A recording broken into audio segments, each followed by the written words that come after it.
Here is Manami's little quilled mouse. Isn't he great? This was given to me by Manami a little while ago, well, a long time ago. And I thought he would make a super subject for the Quilling Guild's first Zoom meetup. We had a terrific time talking about the various coils that were needed to make him. Nearly all solid coils. So we started with the body, and believe it or not, look at all these different ways you could make that body.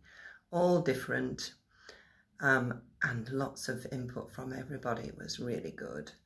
And that, the way you roll, of course, depends on, do you want a super smooth effect like this iced bun, or do you want the other extreme, want ridges, which look really, really good on this box lid, or on this cupcake, which somebody pointed out looked rather like an ice cream.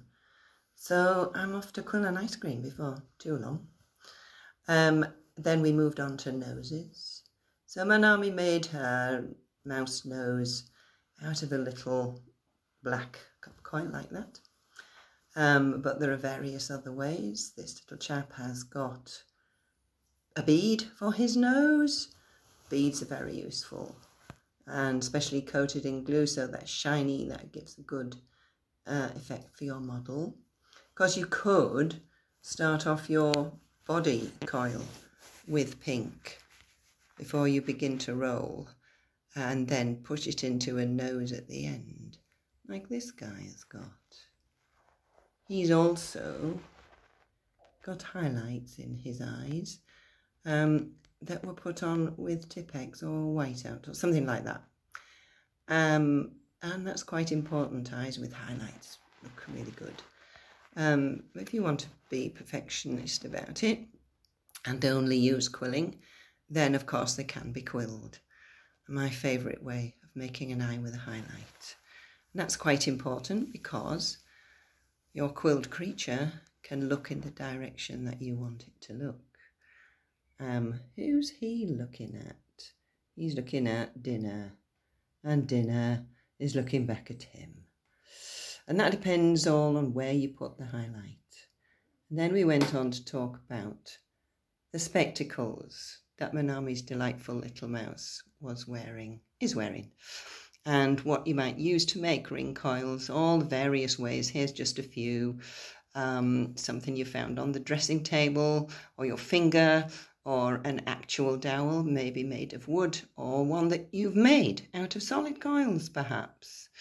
And then we moved on to tails. Manami's tail on her little mouse was made of a 2-strand plait, a beautiful tiny 2-strand plait, so we had to go at that. But your mouse tail could be a long, narrow cub coil.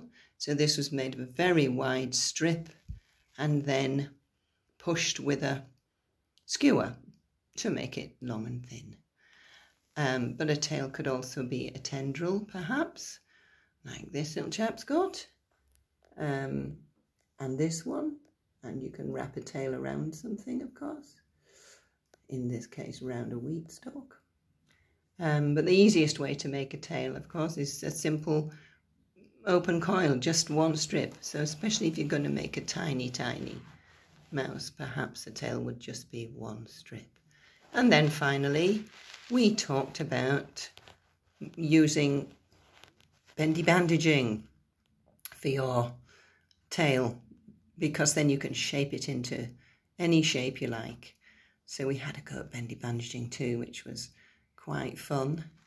And so, you know, Manami's mouse threw up such a lot to talk about. And I'm very grateful to her, and also to all the lovely people who came, and their valuable input was really a super meeting. And already have suggestions for what to do for the next one, which should be great.